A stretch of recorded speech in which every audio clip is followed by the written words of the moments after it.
I want to take you back a few years to my first year in the pool industry. So I have a couple of stories I want to tell you. That my first year in the pool industry, a young woman waiting in line. I'm at a water test station, right? My rookie year. I mean, I've had a swimming pool before, so I've tested water. So, of course, I'm an expert, at least in my own mind. And there's a line at the water test station, probably 8 people deep. So the young woman, she makes her way up to the front of the test station and she hands me a Ziploc bag full of her pool water. And of course, I absolutely love Ziploc bags full of pool water. I start the test and I go through the results and she tells me her story. And this pool at this point is swamp green, according to the customer. And she'd been to 2 other pool stores. And in that time, she'd spent hundreds of dollars. And of course, it didn't do anything. So now she was in our store. We were her last hope. And of course, she's having a party on Saturday.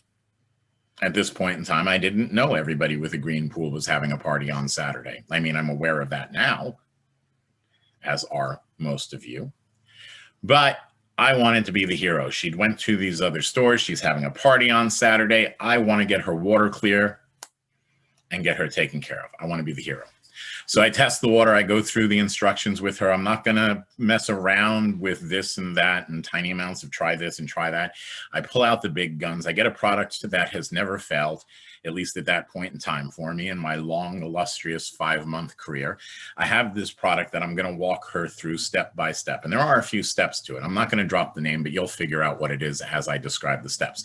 So I have her raise her pH to 8.0 or higher. Right? We'll use soda ash for that. And I have her bring her pH up to 8. Once she gets her pH to 8, I have her broadcast half of the dose of this product across the pool surface and pour the other half around the perimeter. The dose is 2 pounds per 15,000 gallons. So she broadcasts half, pours half around the perimeter. I have her follow immediately with an equal dose of calcium hypochlorite, broadcast half across the pool surface, pour the rest around the perimeter, run the pump overnight. The next day, again, repeat the dose of chlorine, calcium hypochlorite, half across the surface, half around the pool's perimeter. So the next day comes and goes. I don't see her. Friday, she walks into the pool store. Her face is red. She has her Ziploc bag of water and she waits in line, and I see her there and I can see that she's pissed off. So I'm a little bit nervous about how this encounter is going to go. Anyway, she makes it up to the counter and we start talking and we're going through. Her pool's still green. It didn't do anything. What a waste of money. I'm just like all the other folks, blah, blah, blah, blah, blah, blah, blah. All right, whatever. I walk through the steps. Now, I don't ask yes or no questions because if I say, did you do this? Of course, she's going to say yes. And I'm going to say, you didn't do that, right? Of course, she's going to say no.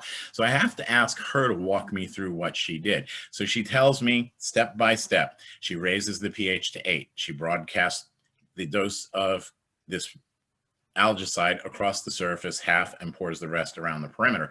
Follows with an equal amount of chlorine, half across the surface, half around the perimeter. The next day, again, same with the dose of chlorine. And I'm scratching my head. I can't figure out for the life of me why this didn't work until finally she says, and now what am I going to do with all the chemicals I poured around the perimeter up on the pool deck?